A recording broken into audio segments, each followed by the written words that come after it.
There are many applications for HTML character entity references.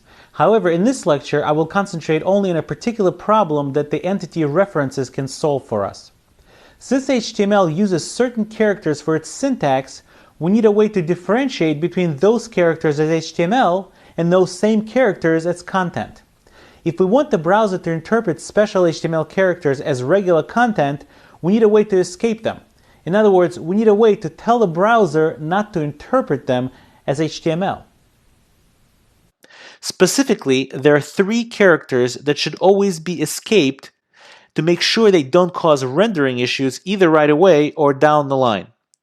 And these characters are the following: the less than character, the greater than character, and the ampersand. Instead of using the less than character, you should use the HTML entity, which starts with ampersand and then followed by LT semicolon. So if you put in your HTML ampersand LT semicolon, what the browser will interpret this as a less than character. And similarly, for the greater than character, it's ampersand GT semicolon. And for the ampersand, it is ampersand AMP semicolon. So let's take a look at some HTML to see this concept in action. Okay, so we're looking in the document called HTML entities before.html, which is located in the examples lecture 08 folder. And this document contains a quote from one of the US presidents, Theodore Roosevelt, which happens to be one of my favorite quotes of his, and a very weird looking heading 1 content. So we can take a look at it. It says, "Don't be afraid to be," then the less than sign, then 100% success, ampersand, greater than, more, and semicolon. So let's take a look at what this looks like in the browser. As you can see, our heading didn't really do so well. It says, "Don't be afraid to be more," and there's a whole bunch of words missing here. Well, the reason this is going on is because the browser is interpreting this left angle bracket as a beginning of a tag. And then it looks at the word "then," it doesn't quite understand what kind of a tag that is, and basically skips just about everything between the left angle bracket and the right angle bracket and just says the word "more." So we could fix that very easily with substituting the less than angle bracket with the HTML entity reference. And once we're at it, we might as well substitute the other two characters, the ampersand and the greater than.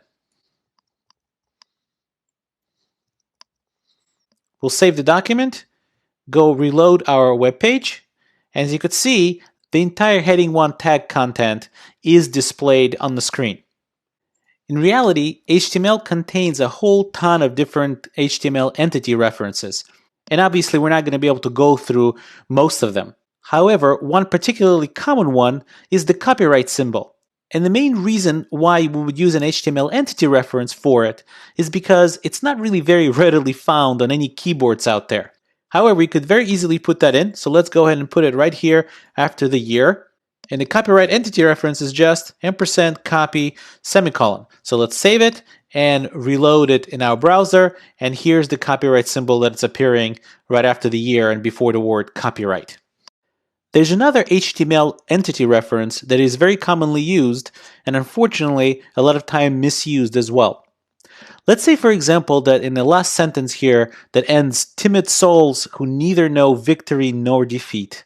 Let's say we wanted the word victory, no defeat, never to wrap but always stay the same. So what do I mean by that? Let me pull the browser and make it a little bit less wide. And as you could see, the word victory, no defeat is split up into different lines. Let's say I didn't want that. For whatever visual reason, I wanted the words victory, no defeat to always stay the same. So if it is going to wrap, it should either not wrap at all or wrap altogether. Well, the way you do that is with a non-breaking space. So, and the way you use it is NBSP, semicolon, non-breaking space, removing all spacing between the words. So now let's take a look what it looks like in the browser. We'll go ahead and refresh it, and now you'll see that the words victory nor defeat, as we squeeze the browser and make it a little bit less wide, they will either both drop to the next line or they will stay on the same line, but they will not be separated anymore. But let me caution you about misuse of this entity reference.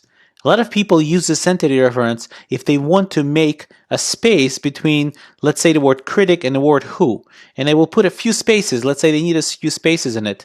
And if I now refresh the browser, I see now got a few spaces between the word critic and the word who. And that's a total misuse of this entity reference.